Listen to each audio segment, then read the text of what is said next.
So I'd like to call to order the Ramsey-Washington Metro Watershed District Board meeting for October.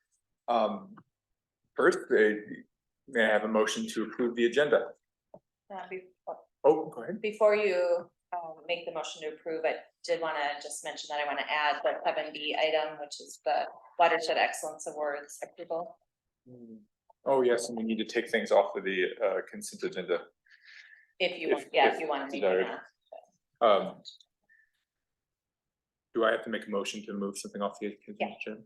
I'd like to move to pull change order number 2 off the consent agenda for a brief discussion. That's sure. Okay. So we'll put that, we'll do the Watershed Excellence Awards as 7B, and then we can do that as 7C. That would be great. Okay. I'll second that.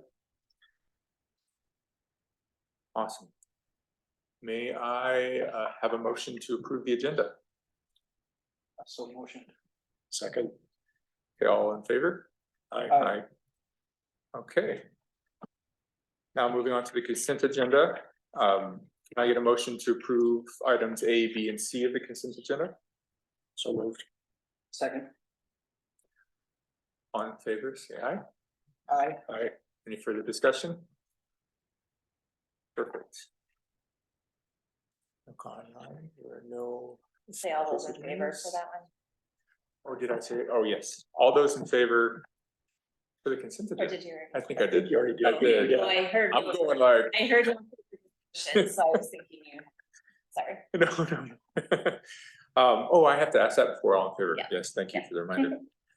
So there's no visitors. I don't see a visitor. I don't recognize Lindsay's iPad though. That is our staff member. Yeah. Thank you.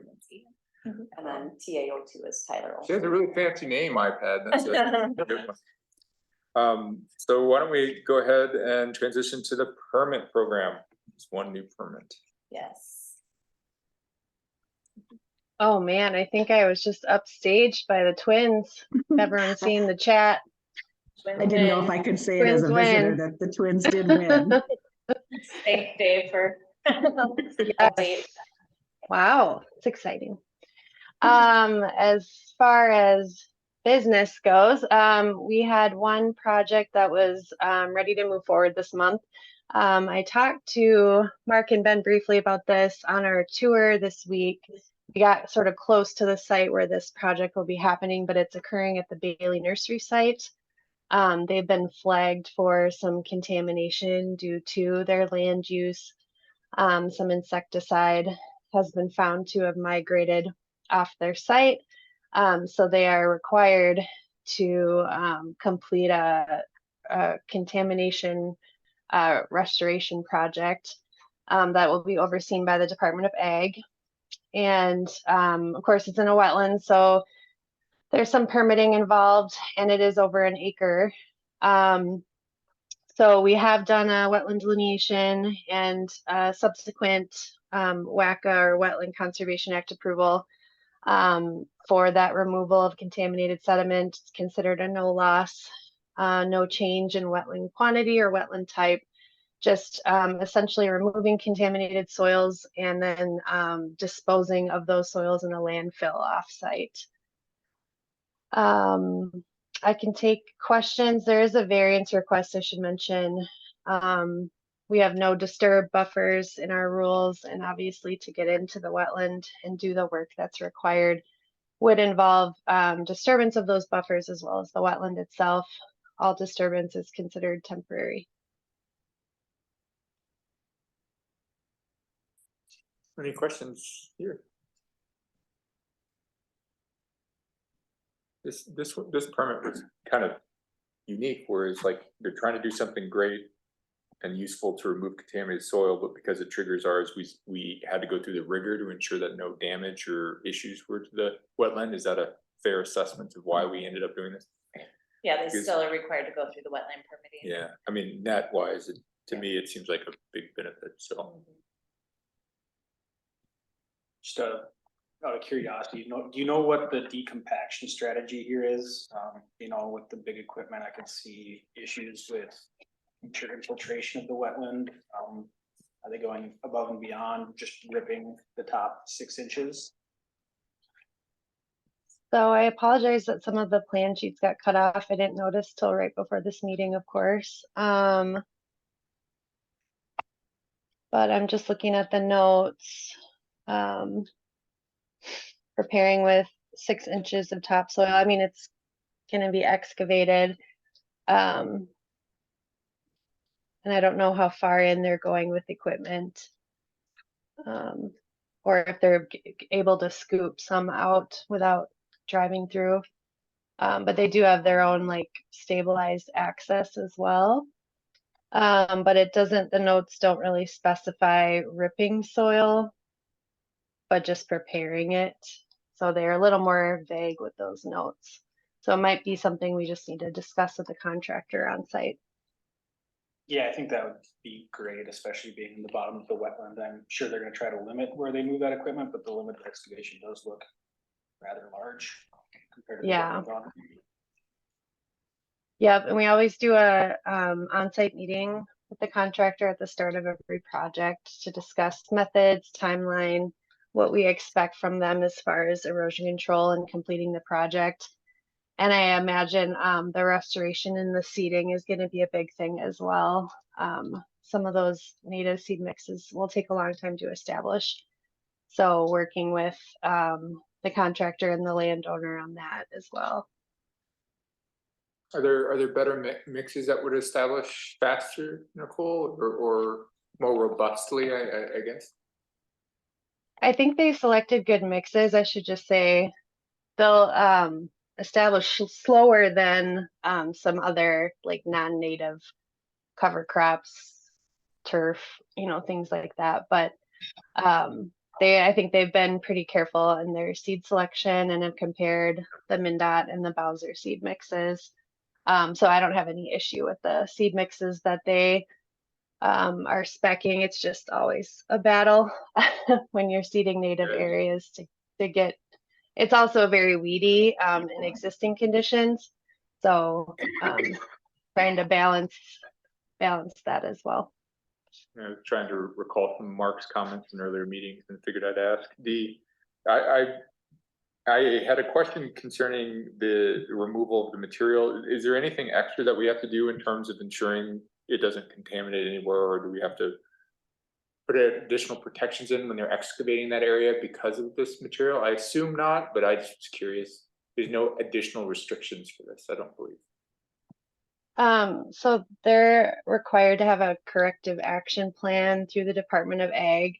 And so they're going to be overseeing that part of the project. Our rules don't specify specific, contamination removals. Those are generally by other agencies that are more the experts at that. But obviously normal erosion control, like minimizing sediment tracking, street sweeping, things like that, and preventing any construction sediment from leaving their site is something we'll be focused on. But I believe the methods for hauling that, for loading and hauling that sediment are probably pretty specific through the Department of Ag. But I'll check on that.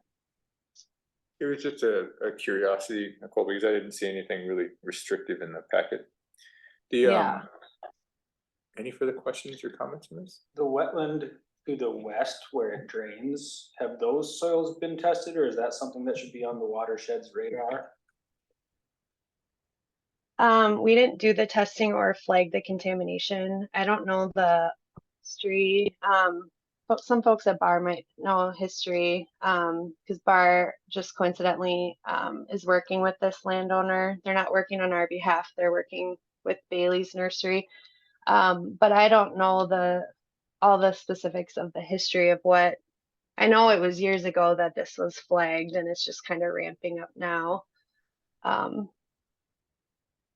I assume, to answer your question, that they were looking at other areas on the site where there could be contamination. And I don't know if we do any monitoring in Fish Creek downstream. That could answer that question. If I remember correctly, Bailey's was required to test downstream. Okay. But I'm not sure on the specific. Yeah, I think they tested all the way down to the double driveway. double driveway, yeah. And, Yeah. you know, there may be a clean out in the future of double driveway to remove some of that contamination as well. So they're looking at this whole reach. I think that Okay, they're that's good. required to do Yeah. so. Any further discussions?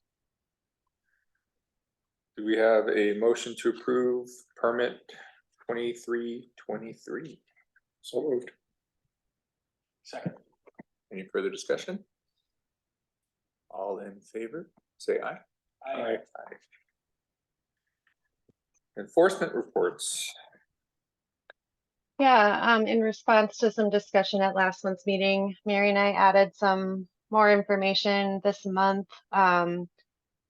Just kind of differentiating what's a violation, what's considered non-compliant, just kind of a better explanation of our routine inspection and enforcement, what that process and that timeline is normally looks like.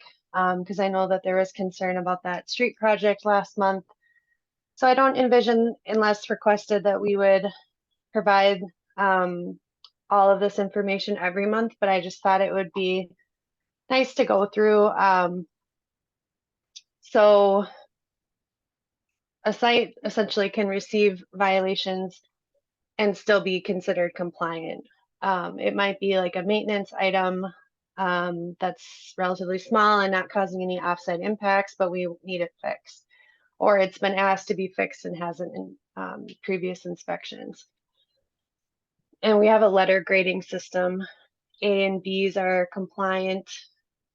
A would be like, everything's perfect. I'll admit those are rare. B's are, there's some routine maintenance that we needed, like, oh, this section of silt fence is torn and it needs to be repaired, or this inlet bag in the catch basin needs to be emptied of sediment. These are very normal things that we would see throughout the course of a construction project, particularly with years where there's been more rain than this year. But and then we have C's, D's, and F's that are considered non-compliant. A C would be, there's a lot of things that are wrong here that need to be fixed or that we've asked them to fix before. Enough where you walk around the site and it's just kind of a mess. D would be, we think that there's probably a likelihood of offsite impacts occurring as a result of failure to maintain the site. And it's maybe not confirmed, but we just feel like there's a good chance that in a previous or future rain event that there could be an offsite impact. And then F is when we know for certain that it's documented that there's offsite impacts, whether it's adjacent to a wetland or downstream via storm sewer. So all that to say, the number of violations don't always mean that there's that much non-compliance. A non-compliant site could have 1 violation, a compliant site could have 3. So it's just every violation is a different category, like inlet protection or perimeter control. So we kind of described some, or Mary described, who's here tonight too, by the way, if you have questions, but describe some things that we found this month, how long it took for them to get fixed and how we went about doing that. And then she's also listed sites that receive violations but were not considered non-compliant, and then active sites who had compliant reports in the month of September. I also included some numbers from last year for those that haven't been with us a full year yet. At the end of every construction season, I provide the last 3 years of various statistics so that you can see if there are trends. So last year, I just pulled some of these numbers. There's actually more that I will provide to you at the end of the year, but we had 47 active sites. Of those, about half received violations at some point during the summer. Maybe it was 1, maybe it was 5, maybe it was more. And then of those inspections, 14% were non-compliant through the entire construction season. Also was asked last month what mechanisms are available to staff We have that notice of violation. If there's one category that we want improvement on, we have the notice of noncompliance where, you have a C, D, or F letter grade. And if it's a private site, that comes automatically with an escrow deduction to cover additional staff time spent following up and re-inspecting sites that aren't doing so well. We can also proceed to sending the applicant a letter from our attorney, which we historically have done in the past, cease and desist or stop work orders. And then if those are not followed, enforcement of those cease and desist with our county sheriff. And I have never had to go that far, so that's good. Maybe Tina or Paige have, I don't know, but Not to the county sheriff. yeah, I know stop work orders have happened. So that was a lot. Mary and I are here if you have questions, or if there's any concerns that remain. We fondly refer to those letters as Tracy letters. Yep, Tracy letter. Yes. I just want to comment on how amazing, how little we've needed to be involved at all, especially Nicole, since you've done such a wonderful job of staying on top of it, so, under your leadership and Tina, they've needed the attorney very little. I can recall one time actually contacting the sheriff after we received a cease and desist order in all my years, which is 35 plus. So, but I think it's really a testament to how it's being handled now, that you don't need to go this deep into the list. Thank you. Yeah. I didn't per se have any questions. It's just, I always enjoy your end of year reports as you refer back to the past, just to see how things are going. It's been kind of a weird last few years to where that trend, with construction wasn't very high, and now it's really picking back up. So it's very hard to do relative assessments at this point. I think last time we were talking through enforcement, and that was very, very helpful. When we submit permits, I do assume applicants know the escalation strategy. That's my assumption. Is that a valid assumption? Yeah. Yeah, I would. Yeah, I guess at the time of application, it is listed in our rules for those that are reading them word for word, but it's also on the general provisions of the permit that I send. And then I'll let Mary take over from when construction begins. Yeah, so once construction begins, at our initial walkthrough that Nicole mentioned that we do with contractors, we talk about those letter grades and just what they come with. I don't usually get totally into the nitty-gritty if they're not listening to that, because I don't want them to know that they can do that. So we just kind of go through the letter grades. And if it gets to the point where they're not listening to those letter grades, then I have on-site conversations with contractors, and we'll kind of, I guess, say that we do have the power to do stop work orders if we need to, and that's usually a very powerful thing to kind of use at a site. Yeah, if I recall, what triggered the conversations earlier were multiple violations for a singular site. And it feels like as you give letter grades, I assume you have some rules that y'all mentally follow in terms of how frequently you follow back up after said grade, is my assumption.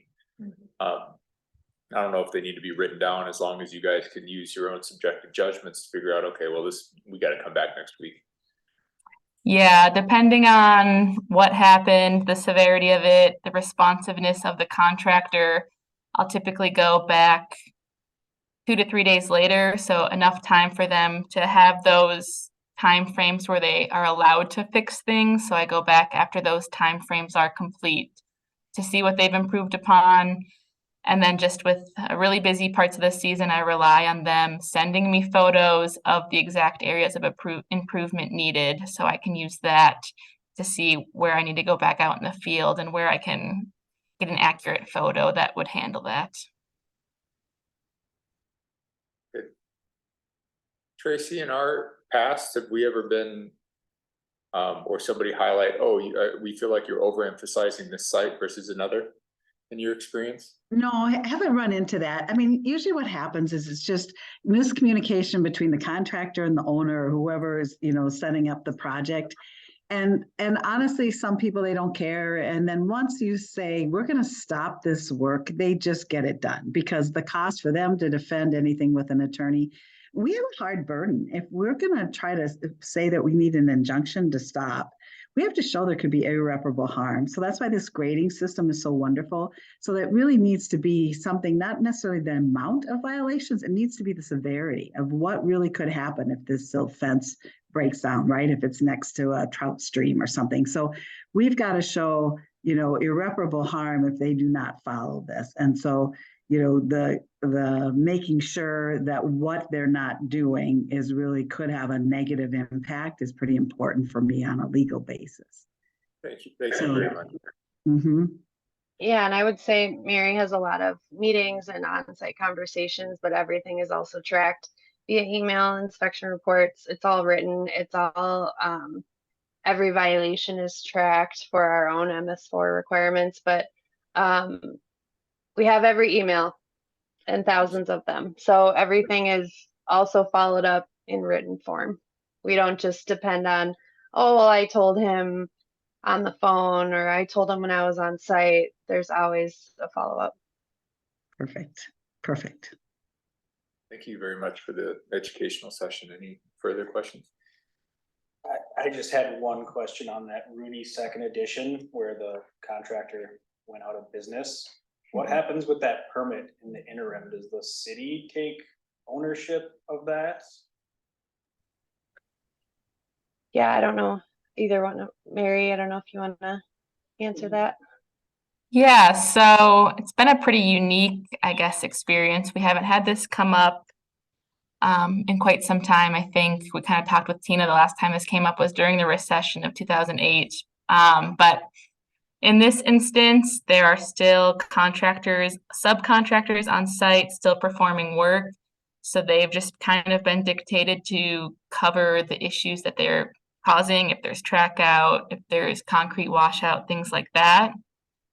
For this specific site, we did meet with the city to talk about using their escrow to have the city complete these things. But there's actually been a development where there's a person who was involved in the original project who's going to be taking it over. So they'll be getting permits transferred to them as soon as we figure out the legalities and process for that. Let me know if you want some review on that because, just because they might not be financially able to continue in business, they've signed a contract, right? I mean, we have some, ability to still try to enforce them to do some things. So just let me know if you need my involvement, Mary, okay? Yeah, awesome. Thanks, Tracy. Yeah, sure. Yeah, and we do have a process for transferring permits. We have a permit transfer form that has to be signed by both parties. It gets a little bit sticky with escrow, so we'll have to figure out if we collect a new escrow from this new person, also old person, I don't know the history of their involvement yet, but we've done that in the past where we'd have to collect a new escrow before refunding the escrow to the original applicant. So we have something to ensure that not everyone can just walk away and leave it a dirt pit. Right. And our bigger concern in that would be refunding the money because what if it isn't to go to them? So we want to be careful about if there's money to be refunded, to whom does it go to? So again, just touch base with me if you have some questions on that. Yeah, we also always request confirmation of escrow refund in writing as well, so that if someone comes back and says, oh, that was supposed to go to us, because sometimes contracts are different for every project. Sometimes the engineer will post up an escrow for the applicant and it gets paid out elsewhere. So we always request written confirmation so that if someone came back after us, we'll say, hey, like the permit holder gave us this direction, and then they can go after them if they need to.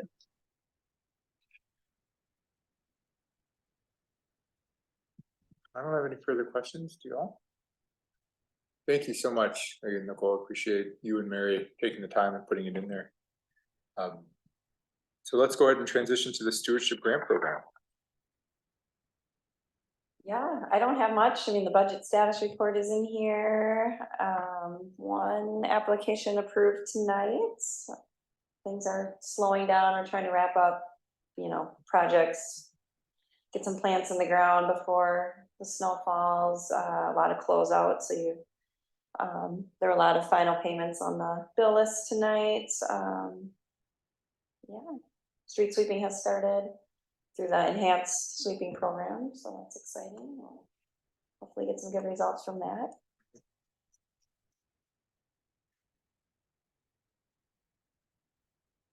I only had one note, but then I just checked it and I was incorrect, so I don't have any questions.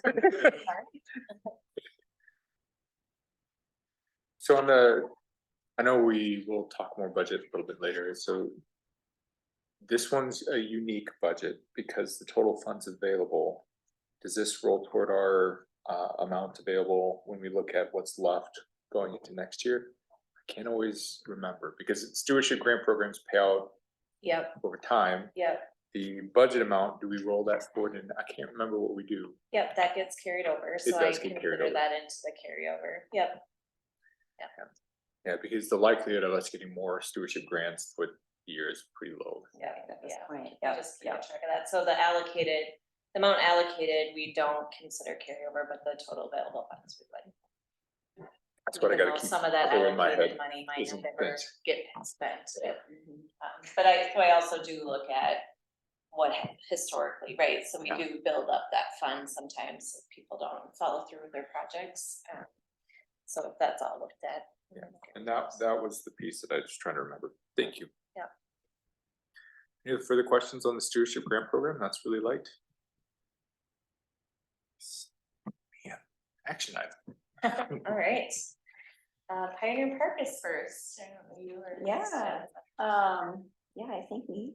Yeah, so this is for Pioneer Park. I think the board has seen some of this. This is for a stormwater reuse project at Pioneer Park in Little Canada. So just down the road, they're doing a kind of master plan project at the park right now that will be wrapping up shortly. And then we'll come in at some point, early 2024, maybe in the spring, kind of depending on when the contractor is available to install that. And then that stormwater will be used to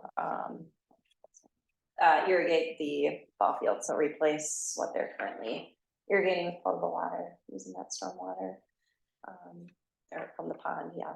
Anything else, Brad? I should throw in there. Just a quick comment. Typically, we would bring something like this before you, and then we'd go with the bidding and right into construction. But because of the gap in time between what we heard from the vendor, it's about a 6-month window to order the materials for the treatment system. So we're like authorization to go ahead and bid it, bring bids back and get a contractor on board so they can get that process going so it can actually be installed in, spring to summer of 2024. So let's say, yeah, they're ripping up that whole road because of some other things that we approved on. I was curious when signage for these types of programs. I know it seems like a little bit of, it's something that's super unnoticeable.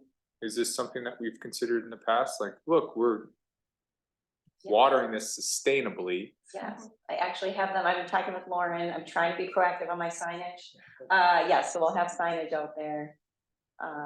Yeah, hopefully describing the system and talking about the benefits and. That park is heavily used. Yeah, And so I just think through how often would be like, look, the vendor, the group is trying to be sustainable and Yes. it's really cool. Yep, on the list. Yeah, I was looking for it in the plans. Any further questions? Sorry, I was really interested in the signage stuff, yeah. One quick question. So I'm on, I guess it'd be page 6, number 6, recommendations and attachments. And this is likely my own ignorance, but the second sentence talks about the annualized cost benefit estimate is within the typical range of 400 to 14,000. And I just thought that was a very large range. And I'm just curious. Well, I would guess on the low end of that range is our Elm treatment facility in Yeah. Tanners, which is, very low cost to high benefit Yeah. system. So I think If you would take that out of it, you'd have a Okay. much tighter range. Yeah, you would be much closer, probably more average than that, what we've shown here for this project. Maybe a little trending lower for rain gardens. That's all I needed with That's, that. yeah, I think that's Yeah. extreme. Yeah, yeah. I think we try to usually use 10,000, that was maybe pre-inflation costs, but 10,000 is our. But that's not ignorance, that's a fair question. I thought it was really, really good project. It's amazing. I just kind of had a weird technical question that doesn't have anything to do with how I would push it forward. But during permitting, did this require a Department of Labor and Industry inspection? And did they have anything? If so, did they have any comments on, reuse of drip versus spray irrigation? I don't think LDI does because it doesn't touch a building. Okay, they didn't consider the structure of I building? think that's right. Is that right? Yeah, although I know they've kind of altered how they've looked at Yeah. these, and I can't remember. Yeah. I guess I don't know if you're right, we can I can follow check up on again, that. but Like I said. Yeah, I remember that Great coming up. question. Yeah, Yeah.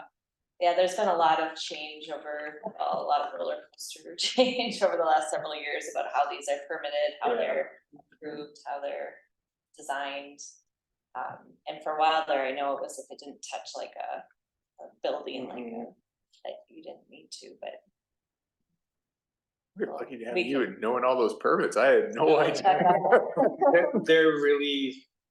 They're kind of different because any modification or new plumbing Yeah. system, and then it kind of gets vague as to when they want to apply it. Yeah, and And whether in the past, sewer they've been- systems are part of that or not. And in the past, they've been very against reuse in a spray system, and they won't like give out a permit for it, which technically they don't have the power. I don't know, it's very. There's Department of Health has guidance documents as well, and that's been controversial too, so it's. I think it's great, and I agree, like signage showing off like all the good this does. We were walking by this, sorry for the anecdote, but like number of cars still parked there and Yeah. playing there with the road being broken up Yeah. was still fairly a high. big place, yeah, yeah. I don't have any questions on it. The Pioneer Park, so you need a motion to move the bid. Yeah, so, yeah, as it's written up, you can just reference the. To approve the design as. Bidding documents and solicit bid. You can just say so moved. Okay, yeah, That's the easiest thing. Yeah. okay, and second it. Perfect. Any further discussion? All in favor, say aye. Aye. So then 7B for action items is what I had put at your spots regarding the Watershed Excellence Awards approval. As I mentioned, I had also emailed it to you earlier regarding that we don't want to necessarily spill the beans on who the awardees are, and we're able to notify them. So, but there's this year 7 awards that they're recommending. The CAC and staff reviewed the nominations. The CAC did a voting ballot. There's 13 nominations, and we have 7 award winners. You can see one of your own is on the list for her service over the last 30 years on the boards.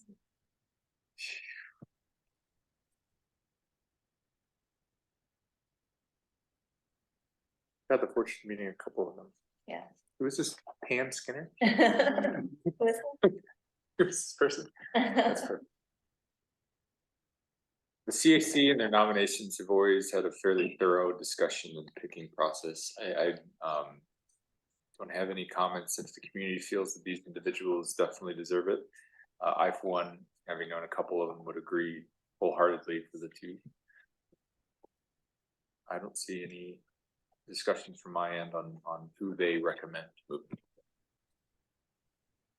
You were I was present when CAC they meeting discussion. had their discussions, and there were some tough cuts, and it was a tough field, and yeah, I don't have anything other than they did a good job of discussing every applicant and coming to their decisions. I listened last year, it was very similar where they're just, they're honest, it's I like that they're recognizing folks, and there's always more people to recognize in their awards. Yes, and the event is coming up in about a month, so November 16th, and there'll be official invites going out shortly, so receive those soon. I would recommend and approve the proposed Watershed Excellence Award winners. Second. All in favor, say aye. Aye. And then 7C is the change order for our guests. Yes, I know I've been picking on change orders, and I apologize. Or not picking on them, but I've been highly focused on changes to this order. This one is interesting, that it seems that the line itself wasn't identified previously, or it just wasn't known or marked. I can't. I think the location. Yeah, it wasn't known, it wasn't marked. We didn't have good, clear identification, so it was right in conflict with where the outlet from the system was going to go through, so it had to be moved. Yeah. Or have a really goofy configuration around it, under it, and this just made more sense to have it. What wasn't clear to me is who, and this is just once again for discussion. So it's our responsibility to fund that move. Is that what I gathered from the write-up? So this is my understanding in many of these situations. It is the owner of that line's obligation to move it. Okay. But the timing of that is, kind of when they can get to it. And this would have left an open trench for quite some time. Especially with it getting colder, that would have made Yeah, it harder. yeah, exactly. So that was my understanding of the discussion page. I know you were involved in. Tyler is also Dave, yeah. online. He could probably comment as well, but it was one of the things I think that was talked about is should we wait, and I think it came down to a timing issue more than anything. So, Oh, sorry. I was just curious, so they don't compensate our teams for the move if we choose to do it for to accelerate the timelines. Is that what I'm trying to understand? That's my understanding. Yes. Okay. And in terms of the contingency budget, we've written this a few times with the change orders. It's contained within the budget for this particular one. Is that all possible looking forward to say, look, our contingency budget for the program, I know you guys put, I think it's a 20% it depends on the program. Depends on the program.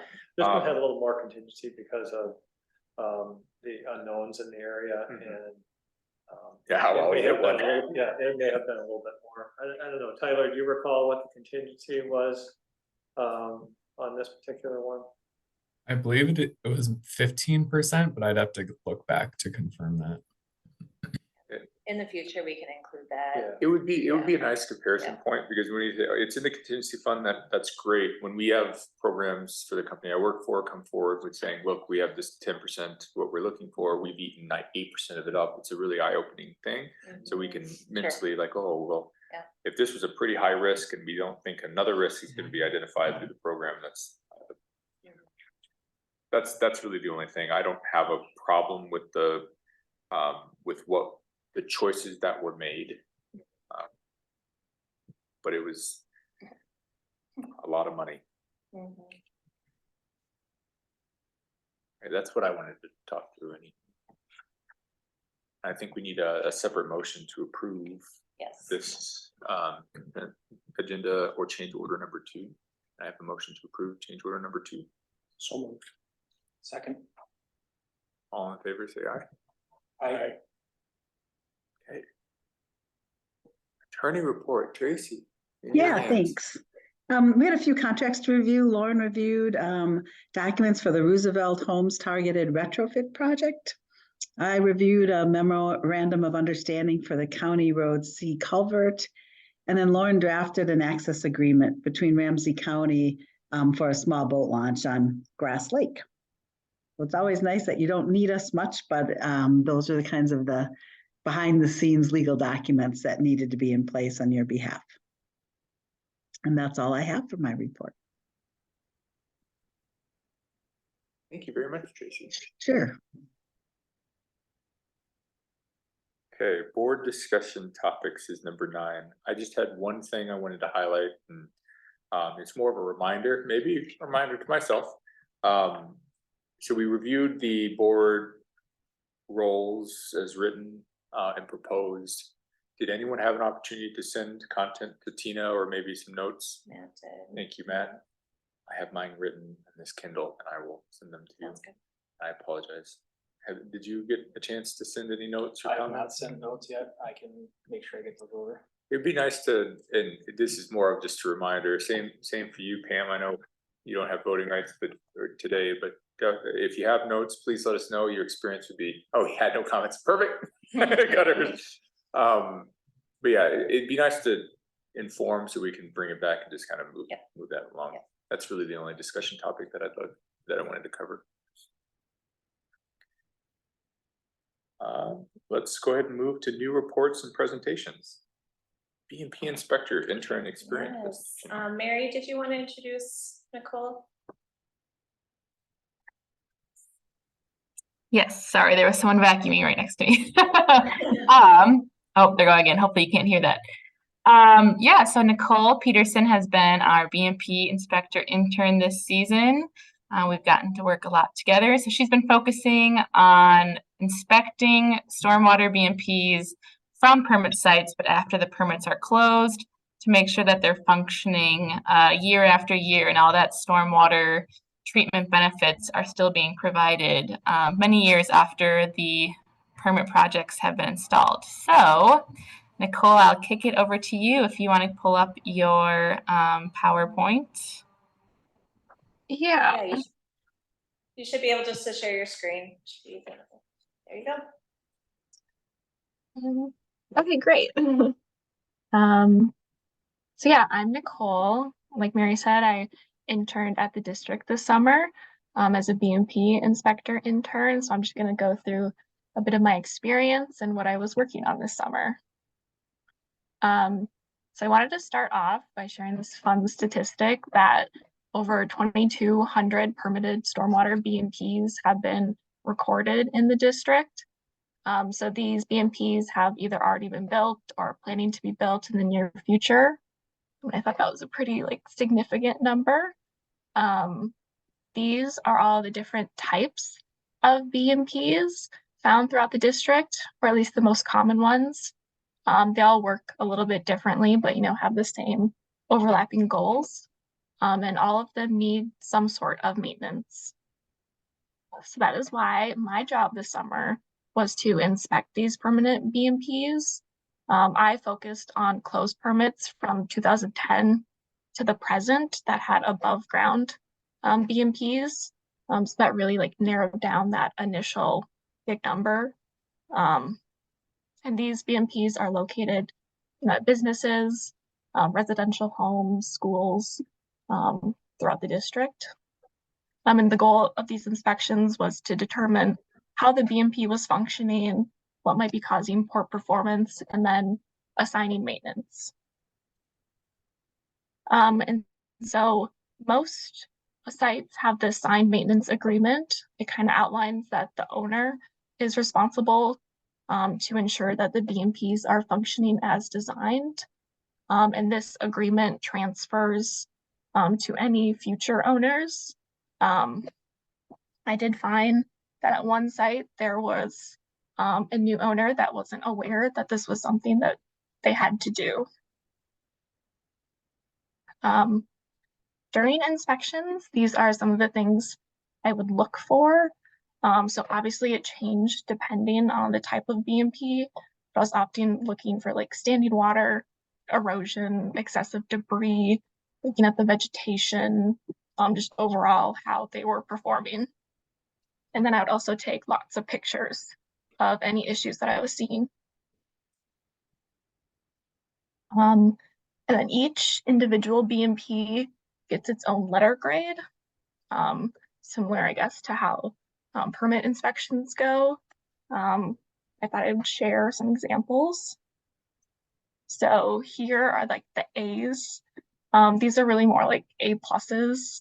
The A's kind of were a wide range, but overall are well maintained, functional, maybe need some maintenance, but overall look really good. These ones I would call B. They're still functional, but maybe could use a little bit more maintenance, like weed or trash removal. There could also be more invasive or noxious weeds present. The 2012 basin had some erosion, and that's why it was rated a bit lower. And the C's had more significant problems. So the image on the left is a basin that I inspected like pretty early in the season, and all those trees really should not be there. This basin on the top right had some bare areas, also trees and weeds. It wasn't totally draining properly. And then the porous pavers had a lot of sediment accumulated on the surface and that big pile of like tree limbs. So those were the C's. And then the F, I really like reserved for the ones that were truly not functioning as a way to kind of like make it stand out as something that needs to be followed up on or something that needs to be addressed soon. And I only found one of these this season, so that was good. How is that BMP supposed to work? Yeah, so it should, yeah, not holding water, that's for sure. And then so each BMP would get its own inspection report where I would outline any needed maintenance or comments that I had. I'd take a lot of pictures and organize that into a document to go with the report. And then I'd send the reports to the contact person we had for the site who is responsible for maintenance. If an email would like bounce back or they're no longer working there, I would do like some investigating or calling to find the most appropriate person. And from what I've heard, I've seemed to have like pretty good responses, I guess, with people getting back to me either with questions or saying they were going to address any issues. So I did want to come back to the failing basin because it was pretty concerning when I went out there. See, there's a lot of water that it's holding. There's a lot of sediment coming into the basin from like adjacent undeveloped land. So I had sent this report and they did end up hiring someone to fix it. So this is what it looked like 2 months later, all fixed. They had like redone the basin, added some pre-treatment catches, and seeded the area that was exposed. So this is a summary of all the BMPs I inspected. You can see on the left, it's really dominated by rain gardens, which I think is a little bit skewed because, you know, one permit could have like 30 rain gardens in it. Otherwise, it was also dominated by filtration and infiltration basins. Things like tree trenches or the filtered strips and swales were not as common. And then on the pie chart, you can see the grades. So the majority of BMPs I did give A and B, which was meaning they overall like looked pretty good and were functioning properly, which was good to see. The most common maintenance was definitely weeds, trees, and invasive species management, I'd say. Also a fair amount of like clearing sediment or debris from inlets, and then replanting bare areas or covering bare soil with mulch, like if it was a rain garden or something. Less common maintenance was bigger stuff like erosion control, structural repairs, and fixing drainage issues. These cases were fairly rare, but would require more intensive like management. Yeah, so I guess finally I wanted to kind of address all of the other opportunities that I had throughout the summer too. The BMP inspections was my focus, but I also got to shadow Mary and Nicole on underground inspections, permit inspections, wetland delineation. I occasionally joined NR and water quality to kind of see what they were doing and help out. I completed a stormwater course from the U of M about inspections that I think really helped me during my inspections. Plant ID was a huge thing going into this internship that I wanted to get better at, which I definitely think I did. And then overall, like most recently, I joined a seed collection, which was cool to see. And overall, I just feel like I learned so much and there's so many different things. And yeah, that was it. Thank you for listening. I'm happy to answer any questions you might have. What is seed collection? Yeah, so I joined another, I guess, intern who had worked the summer. She's doing a project where she's going around and collecting seed for future, I guess, restoration use. So our NR team does a lot of that. They'll seed this time of year and then they'll use it for plantings. Yeah. Either for seed starting or, you know, for the spring.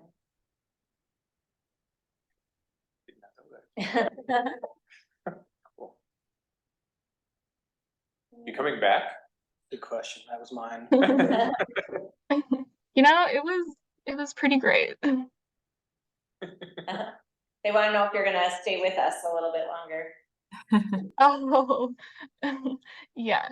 I mean, who knows? So you are applying for jobs, but she's sticking around as long as she's. Maybe the better question is, would you come back? Yeah, Judy. Answer offline. Oh, Yeah. no, very good. Good presentation. I enjoyed it. Thank you. Yeah, thank you. Yeah, thanks, Nicole. Great job. That's cool. That's the first intern presentation I think I've seen. Oh, yeah. Yeah. Yeah, we usually try, our permanent inspector intern usually does, you know, usually ask the water quality or NR too, but we should get them on. Yeah, definitely. I mean, presenting is like a good life skill, Yeah. just quite frankly. Yeah. Yes. Great, thank you. All right, so let's transition to the targeted retrofit program, decade in review. Speaking of life skills and presenting, great.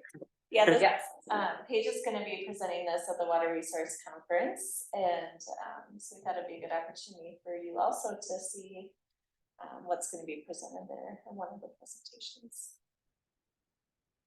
That's the one that's coming up, right? It's in October, in like a couple weeks, is that right? Weeks, yeah.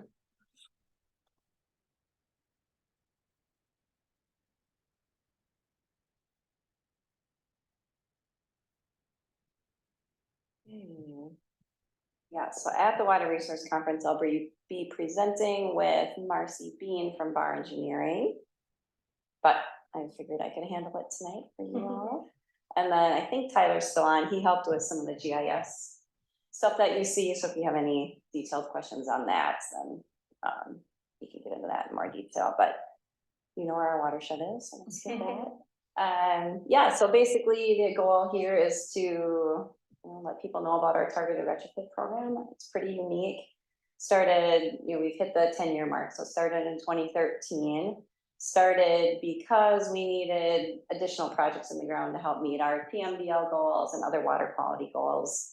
We had our permit program that started in 2006, as well as our stewardship grant program that started around the same time. But we wanted to look for other opportunities to install these projects. We don't, as a watershed district, own a lot of properties, so we need to look for partners and opportunities to install other best management practices.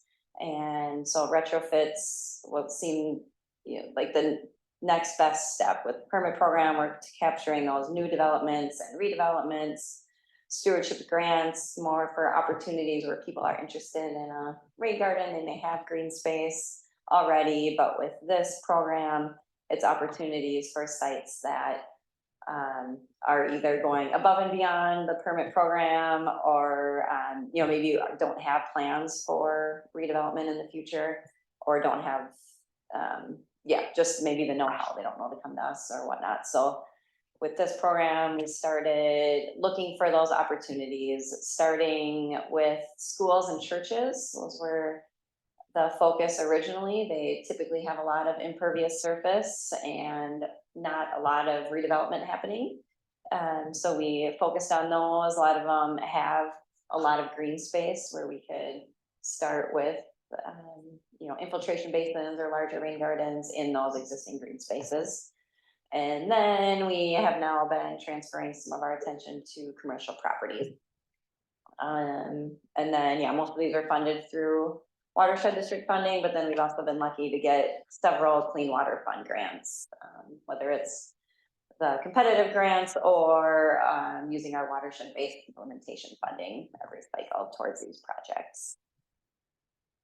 Like I mentioned, churches came first. We worked with another clean water fund grant and then with the Hubba Bar to create an assessment tool. So when we first started these, it was high level. We would kind of, you know, pick area churches that we knew about or maybe had connections with, but then we created a more detailed assessment tool, create a matrix where we can go out and keep track of, you know, various things. Looking at the open space, is that open space in a visible area or is it behind the church?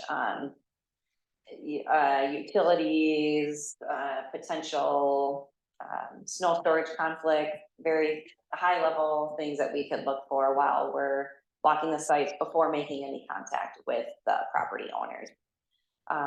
Then from there, once we said, yep, this is a good opportunity, let's see what partnerships are out there. So finding the, you know, appropriate person at each church to promote these. And it has been relatively easy. I don't want to jinx it now, but you know, the nice thing is we have a lot of funding for these. So it's not like we're going to them with these ideas and asking them to put forth a lot of funding, but you know, they're, like I say at the bottom here, that's in line with a lot of their environmental goals. Churches, well, Ben, you were at St. Pascal's on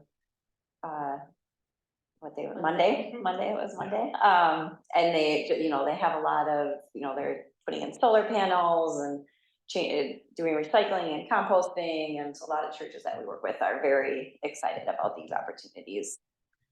And then, so once we got through kind of the low hanging fruits with school or churches, and we focused on schools, Sage has a lot of connections with schools. So that was another easy one to get in with. She had a lot of great contacts, whether it was with, you know, teachers, getting with the principals and then the school board to put in these basins. And most of these were existing open space too, just a better cost benefit for those. So that was what our attention was. Paige, out of curiosity, and I know a lot of the students sometimes, or in some cases, the students get involved. Do you find that they're still participating, caring for that kind of stuff with the students? Yes. So again, Sage, I don't, she works a lot of hours, very dedicated, but she worked with school groups in the spring to come out and do maintenance on these gardens. And she's still involved. I would say most of the schools that we've worked with, she's involved with that, so organizing that. We do hire a contractor to maintain them throughout the summer because there's typically no one at a school, so they do the overall maintenance, but she organizes planting days, so students do the plantings and then that interim maintenance, and then she does classroom activities to prepare for the rain gardens. They help plan and design, and then that ongoing maintenance too. I just think that's such a great storyline. Yep, it's fun.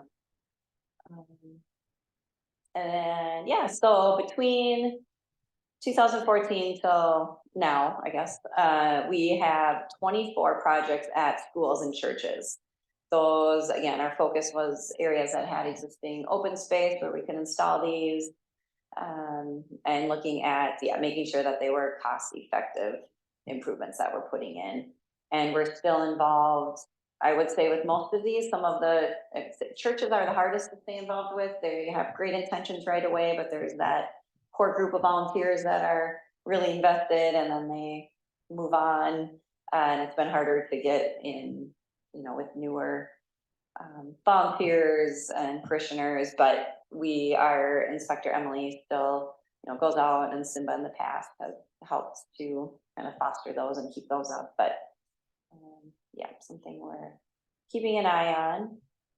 So then, yeah, once we kind of got those easy, I'll say, churches and schools, we decided to move on to commercial properties. So looking at sites, we've got a variety of sites, obviously Target stores and Aldrich Arena, which is, I guess, kind of a county site too. So working with other, city and county partners too for these projects. Boys and Girls Club was another one we stopped at on Monday, but just looking for other opportunities, looking in our priority sub watersheds is our original focus, and then getting into our, what we call our equity areas. So originally that was the east side of St. Paul, so getting more projects in the ground in those areas. And the idea with these is that, Target's a great example because we have 3 Target stores in our district, and now we're teaching them, you can do this at other sites. So maybe not necessarily their new stores or stores that are going through redevelopment, but they could put these in at properties, their current stores, especially now that they're using a little bit less parking, they're doing more curbside pickup and such. So that's been a great example of Target spreading that out to other areas outside of or outside of our district, around the metro and around the state. So total over the last 10 years, we've had 54 individual BMPs installed at 36 properties. So there's the breakdown there: 16 churches, 8 schools, 8 commercial sites, and then 4 kind of park or city-owned properties. Total project cost $6.7 million, and then so we keep track of all of our pollutant removal for all of these and through MIDS. So we have those results for all the projects. We keep track of that for all of our, Mary, if she's listening, does all of that for our stewardship grant projects and our permit projects. So we have all of that, but this is just for the targeted retrofits. So we can keep track of that, and then it's split out by sub watershed as well. And then there's a picture of our signage there. I think I have another one coming up too. But what's next? So as I mentioned originally, we had that assessment tool that was great for kind of that initial assessment. Is this a good project site? But now we have so many opportunities out there. 17,000 is what we've narrowed it down to. So we need to narrow that down a little bit more. But how do we use, new mapping technologies, use what's available to us to not only identify project sites, but keep track of those project sites? So, right now I have my spreadsheet and I keep track. If I call Ben for a county project and he said, let's do it in 3 years, and then someone needs to stay on top of that, right? So trying to keep track of that. Or if a permit comes in and, we had identified that as a site, okay, well, let's look at that and see if we can offer them additional funding for projects. Yeah, so trying to put all of our resources together in one spot. And these are just some screenshots or grabs that Tyler has been working on. So again, if you have any questions, I will probably ask Tyler to jump in, but these kind of high level at this point, we're still trying to figure out how to best use these, how do we tie in? These are ecological corridors, so using it's MLCCS, so Minnesota Landscape. I can't remember exactly what it stands for, but statewide ecological data. And then impaired waters, obviously we have that map, so how do we tie that into our project selection, where they're located as far as drainage overall, flood risk, we have all of that known about. Do we, how do we prioritize that and keep track of other project opportunities based on flood risk reduction? And then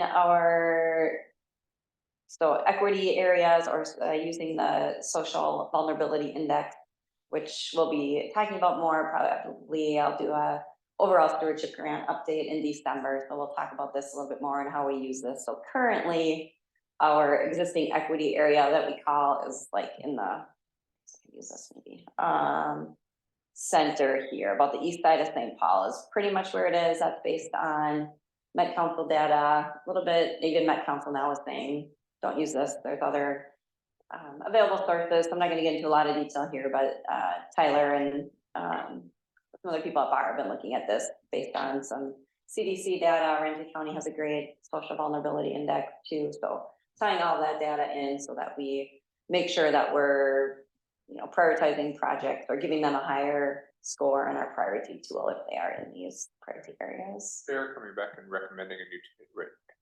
In December. in Yeah. December, but- Yep. So stay tuned for that. Yeah, so now the projects go on the ground. We typically fund those 100% unless there's something, I can't think of it, maybe a walkway or something additional that the owner is asking for. We wouldn't fund that piece, but typically the stormwater management portion is funded by the watershed district or any grant funds that we have available. And then for non-school projects, we pay for or contract out 2 years of maintenance. We want to make sure that they're kept up with, that there's no issues. If there are any issues, we can take care of those right away and then hand that over to the owner. We develop an operation and maintenance manual for each site. Some are a little, we try not to make them too, we want them to be user friendly, right? Like, so if it's a church rain garden, maybe a little bit easier to maintain than these larger target projects, but they all have that, and then we're available to help them too. So we do our annual inspections and reports and still help with any questions that they have. And signage, making sure that all the projects are signed. Yeah, to offer that little piece of education. Most of our signs are still in, which is great, but a few get hit by snowplows and run into, but for the most part, they're doing great. So we will work on those for the next round. So Pioneer Park, like we mentioned, St. Pascal's doesn't have that yet. So we'll get some new ones in the ground next year for those projects that were recently completed. Paige, on your criteria for picking locations, it seems like your trend has always been work with the willing and those who are, you know, passionate about it. Is that a selection criteria that's informal as you guys are looking to Yeah. what we're gonna do in the future? I would say informal, maybe. So when we go to a site and if it seems like, oh, this would be a great spot for a BMP, but they are not currently doing any maintenance or the parking lot's really run down, it maybe, yeah, is kind of a factor, but not to say, I can think of a few examples of that where at first glance it was pretty bad, but then making that outreach attempt, like, oh, we've had some ownership changes and we're, you know, so we still want to give them that opportunity, but if they just say, we're not gonna maintain that. Yeah, we are clear with maintenance needs up front so that they're aware of that, but I would say for the most part, yeah, most people are on board with that, you know, especially given that we do the first 2 years of maintenance. That's been huge for helping the success.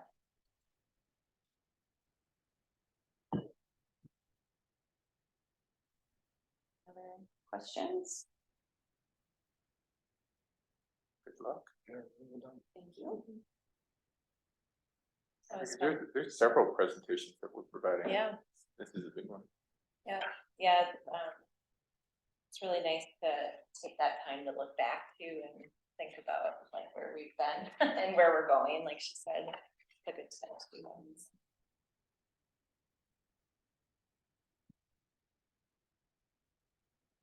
On so the TMDL stuff that we talked initially, you make reference to it in the first slide, but do we track the improvements we've done with TMDL and some sort of trended mechanism?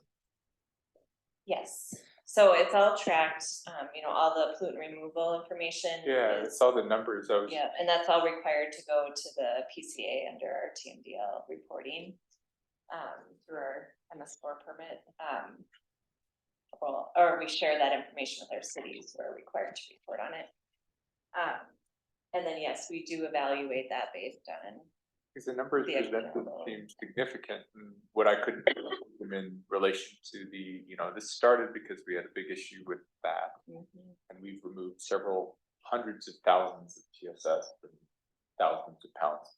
yeah, TP. so the the PMDL reports for each water body have a pounds removal requirement that the goal, reaching for the goal. And so like Paige mentioned, we factor in any permit as well as any projects that we do ourselves and any projects cities do. So we compile all that and compare that to what we estimated we needed to remove.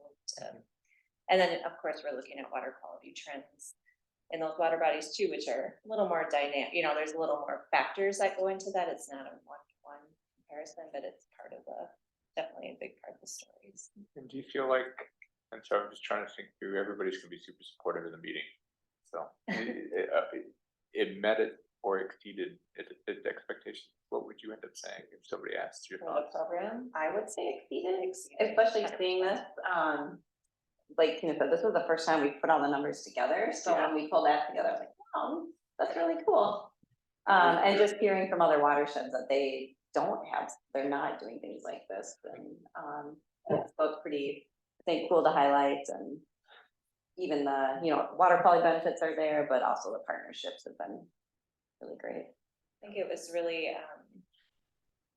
so the very beginning of this was a grant that we received through the Clean Water Funds it was a planning grant. So it was to basically develop the assessment tool and for churches and schools, and then to use that tool then, and that really springboarded the program. And the work that Paige and the bar staff have done has been, I think, it definitely exceeds what I thought we would accomplish with that program. New presenters, it's a great story. Mm-hmm. Thank you. Anything else?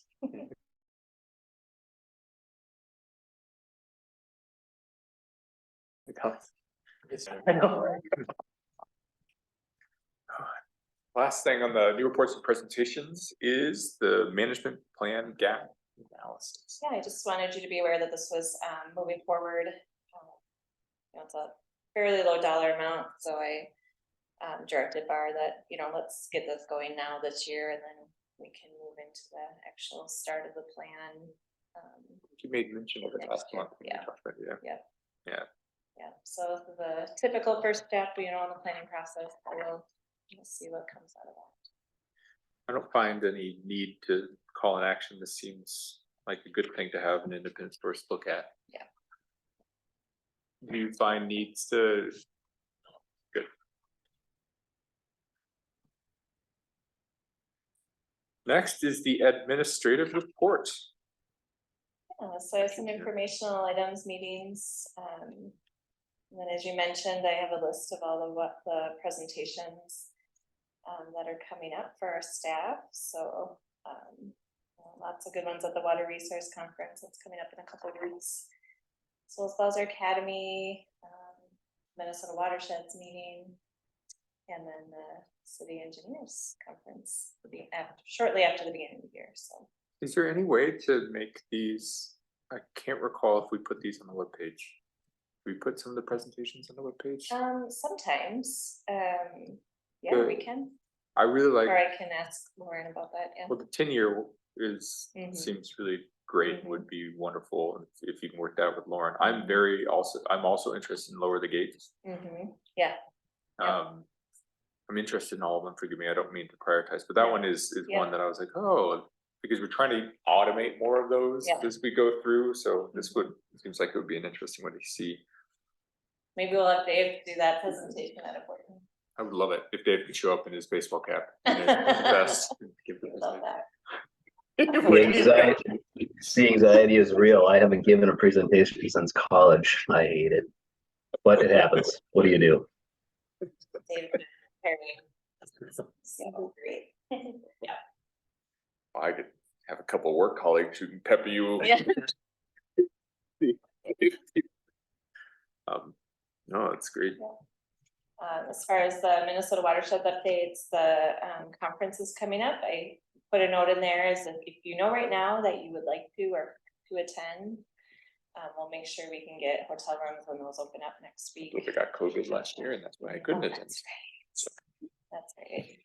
So for sure, Val, let me know if you're, think you'll be able to make it up for partial, or it is a Wednesday to Friday conference, so it's during the week, which I know can be hard, but. Let me know. I usually have her just go ahead and reserve a few anyway, and then we can release them if we don't use them, so. And then I provided a fairly short update on the workshop I attended in Cincinnati a couple weeks ago. It was a really well done workshop. I think it was, so it was the first one that they're holding in the different EPA regions. So we were the first, so there's a little bit of a kind of figuring out, but it was really helpful to put people in the room from such varying agencies at different levels, from federal to local government like us. And it really opened my eyes to some of the opportunities for funding, especially, as I mentioned in here, there's a number of funding sources through FEMA that could be more easily opened up to us for flood risk reduction projects and water quality projects. So that's something I need to continue to make, have conversations with our county emergency managers. They're the ones that spearhead the hazard mitigation planning for the county. And then, if we're involved in their process, we can get projects into their plans. You would approve those hazard mitigation plans, and then we would be eligible for that funding. I also need to talk to our state hazard mitigation staff, although there's some transition in staffing right now. So the current staff person is retiring, and so they're hiring right now for that position. So over time. Did I hear you right? This is a new potential mechanism to help with some of these hazards?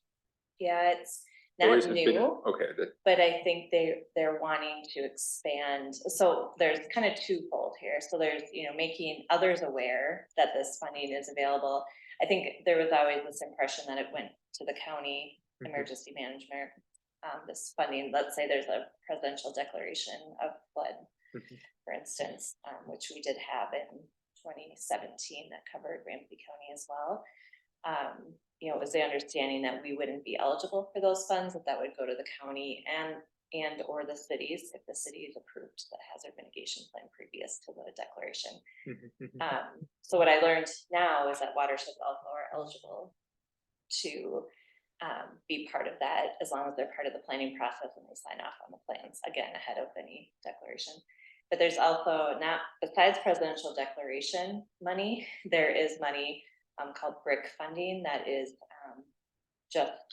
it's a preventative funding versus after the fact funding. So there is a couple different pots of money available to us. and I'm assuming that as you guys are evaluating, is there any value into looking forward when we consider the next few years and some of the hazards that we're trying to mitigate to just get a qualitative look on, that might be something that we would try here? Yep.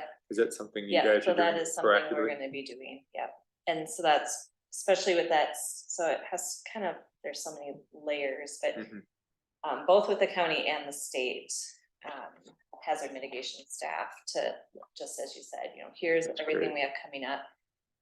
Are these projects eligible? And if they are, then yeah, we would want to pursue that track because there's pretty significant funds available. Well, we're looking at 2 pretty big build years coming up in the next couple. It seems really advantageous for us to practically do it. Exactly. When I read it, I was surprised, frankly, and I thought it was new. I apologize.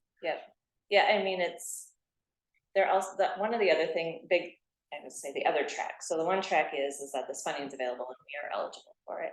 The other track of thinking is that the federal agencies are really pushing nature-based solutions for hazard mitigation. And so that's where watershed districts can really help. We've been doing nature-based solutions forever. That's like that's our thing. So that was a big part of bringing in locals with the federal governments to talk about how we can mesh those goals together. as a part of this conference, did they talk about any of the climate resiliency funding that's gonna be becoming available? And is the watershed a part of that Minnesota plan that I know next spring they're gonna have like $200 million? Yes, Okay. yes, Good. and yes, so Awesome. that is, yeah, that was another piece of it as well. There was like 3 or 4 different kind of funding buckets that get passed down to different agencies in different ways and different places. But it sounds like we would be eligible for any of those. It feels like you've landed on a piece of information that could really help us help others in this instance, and so Yeah, it feels like revisiting it as you guys plan through it would be really nice to have. I don't know, either in the projects section or maybe you guys do some work prior and then come back in a few months, be like, hey, guess what? There's some things that we could really use. That would be great. yeah, definitely. That's exciting. It will definitely come back to you. I know we have to approve it, but I was like, wow, this is one of those like, oh, strike when it's hot. Yeah, You know? I know. Okay. Oh, yeah. Ask the question Yes, that I always ask on the badness, like, yeah. I don't really have any more updates on that. I don't, what is happening in that one though? I just don't know what's. The reason I ask is I've gone through some work changes where you end up having to re-educate consistently every time things happen. And so if, and that takes a while. Re-education seems to take a while because everybody has good insights. So. Well, that's where we're at. I mean, that's it. That is what it is. Yeah, yeah, and it's not really any, like, again, no negative holdups. It's just that re-education. Yep. Okay. Any further questions for Tina? Project and program status.